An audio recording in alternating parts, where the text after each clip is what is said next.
Hello, so today we are going to do this problem, which is part of Leetcode daily challenge, minimum fuel cost to report to the capital. So what this problem says is we get a tree, which is just a connected undirected graph that doesn't have any cycles. That's the definition of a tree. And this tree sort of consists of n cities that are from 0 to n minus 1. And we have n minus 1 roads, so the roads are the edges, the cities are the nodes. And we have the definition of a capital city, which is node 0. And we get, of course, the edges, which are the roads, where this one would mean an undirected edge, so from A to B and B to A.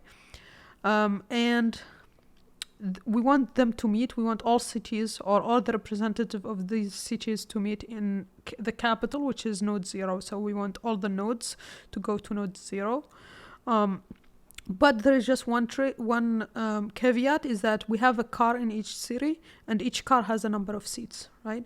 And a representative can use a car in their cities, or if they arrive at a city and there is an empty seat, they can take that and ride with another representative. So sort of like a carpooling concept.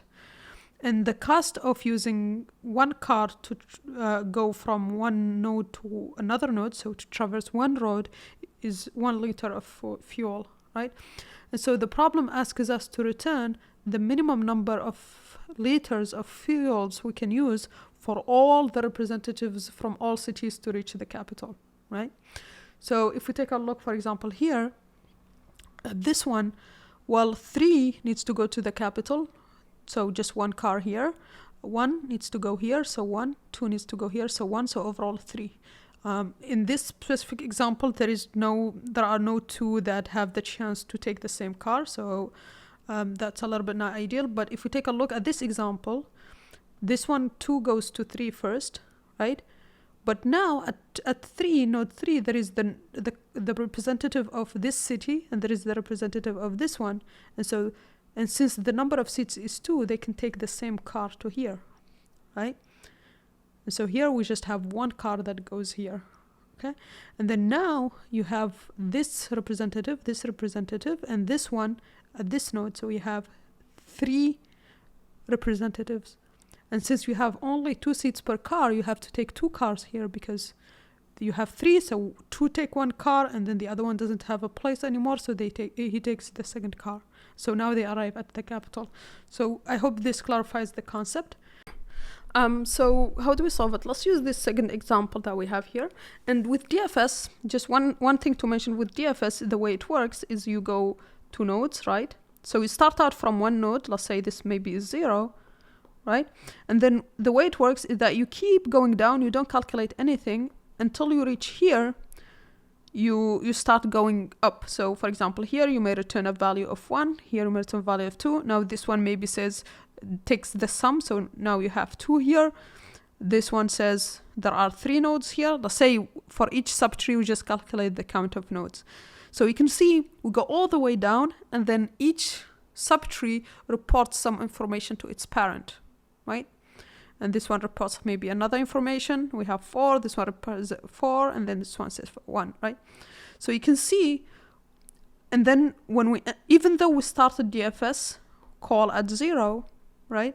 We go all the way down, and then each child reports some data about its subtree, okay? And then they arrive at the end to the starting call, right? So this exactly maps to what we want to do here, because we want them all to go to the capital 0, and so we can just start from 0, and then have it propagate with DFS all the way until it reaches here, and then this gives information, this gives information, this gives information. And the information we need to give here is the number of the number of representatives that are at that node, right? That came to that node from the subtree, right? So how do we apply that here? Let's see how do we apply DFS to that. Now that we have a little bit of a reminder on DFS. Now, the way we can do this is with DFS, you need to think about what data would you propagate, right? So what makes sense here is to propagate just how many cars we need to use, right? Because that determines the fuel that we want to calculate, because that's all that matters, right?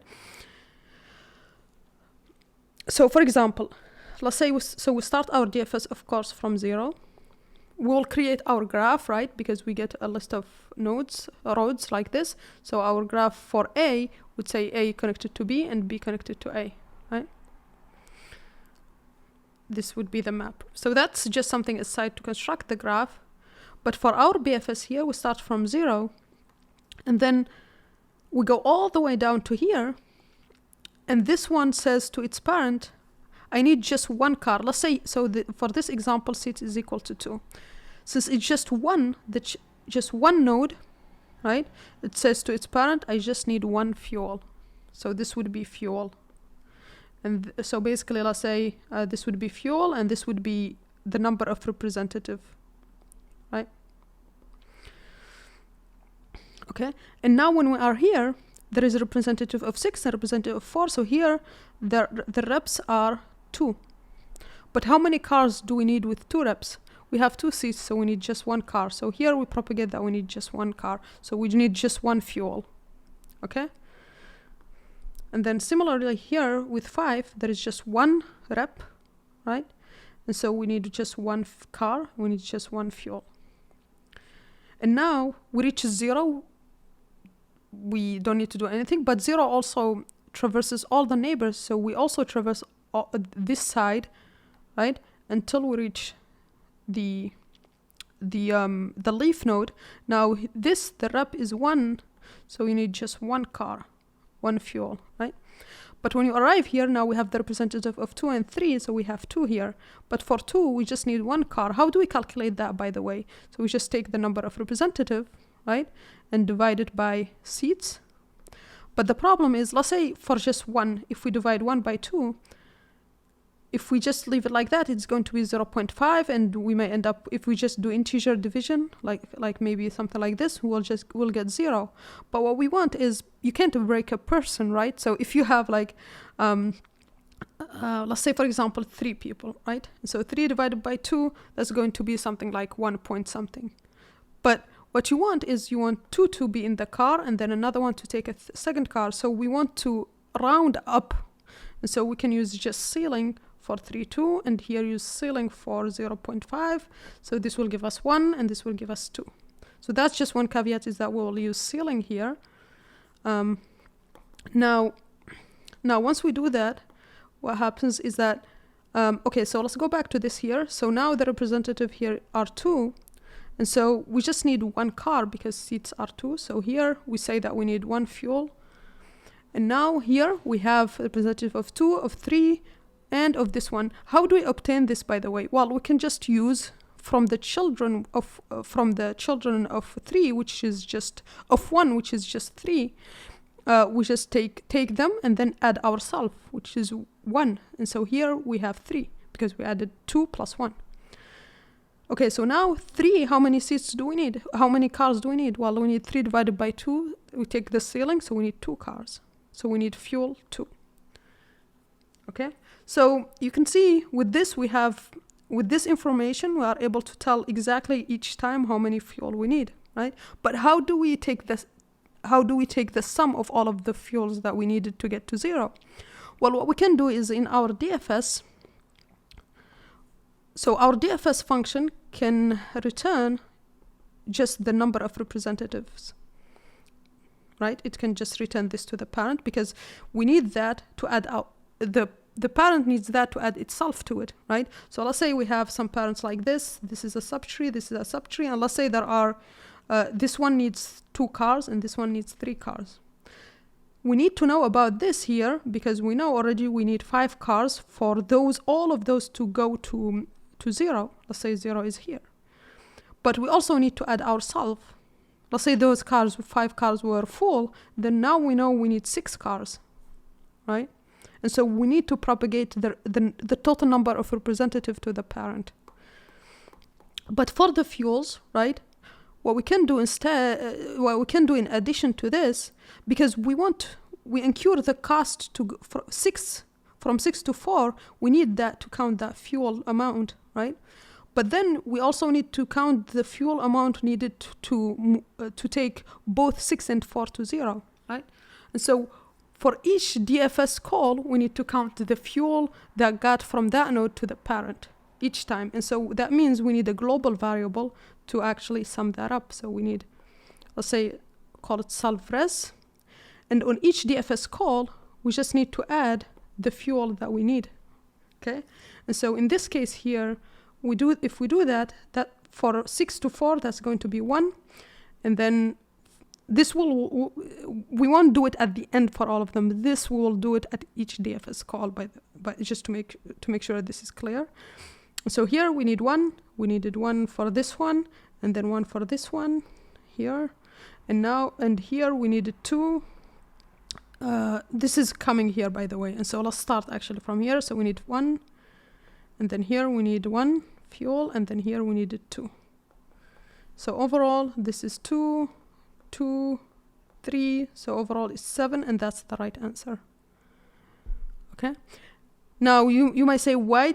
What did representative helps us with here? Because we just ended up taking the fuel. Well, how did we determine this fuel of 2? We determined by using the number of representative and then dividing that by the number of seats, right? And so that's why. And so yeah, that's pretty much it. We do our DFS, and while we are traversing, we calculate both the fuel and the number of representative. We return the number of representative to the parent each time, and we calculate the total amount of fuel. Yeah, so that's pretty much it. Let's implement it and make sure it passes test cases. Okay, so let's implement with what we saw in the overview. So what we need is a DFS, right, node. Now, one thing I didn't mention here is that we also need to pass in the parent, because if you, let's say, what we saw in the overview earlier, if you go from 6 up to 4, because we added these nodes as an undirected graph, we don't want to go from 6 to 4 and from 4 back to 6, right? Because then we may end up in a cycle, and also it's not efficient to go back and forth, right? And so we just need to make sure that we visit only children. We don't go back to the parent, right? Okay, so that's just one small detail there. But also we need to construct our graph, right, from the roads, and that's very easy. Just a graph with for each one has the list of, each node has the list of its neighbors, initially empty. And so for U to V, since this is an undirected edge, for each one of them we add the neighboring node, right? And then we have our total fuel that we need to count. And then we start our DFS from 0, as we said, and that will go to all the leaf nodes. And then the parent should be -1. Because 0 doesn't have any parent, let's just do a dummy value that doesn't exist in the other nodes. And so we use -1, and we want to return self.res here. Okay, so now we'll just apply what we saw in DFS. So what we said, of course, with DFS, you need to go through the neighbors of a node. And what I said here is that we don't want to go back to the parent. So let's just make sure that the neighbor here is not the parent. And then we want to call DFS on neighbor. And we want to pass the parent. What is the parent of neighbor? Well, it's just node, right? So that's just node.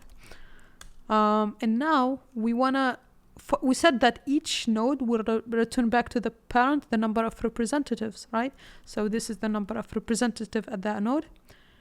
And so for each node, since this node here also needs to return to its parent the number of its own representative, well, it's going to be the representative of the node itself, right? So that's 1, right? Because that node needs to go to its parent, right? And so this is for the node itself.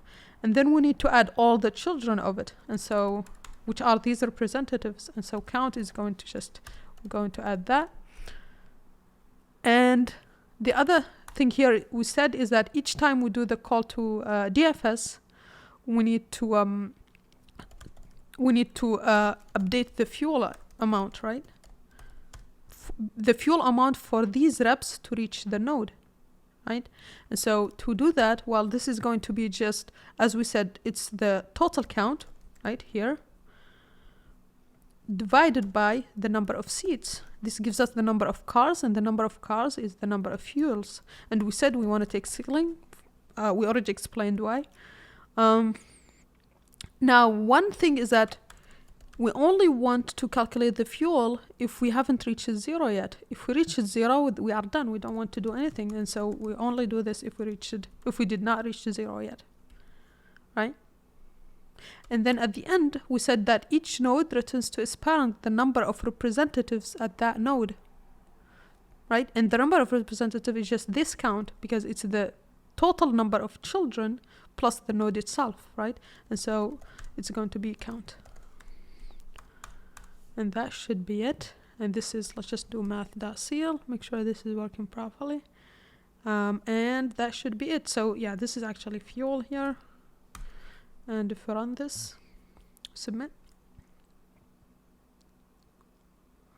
And that passes test cases, okay?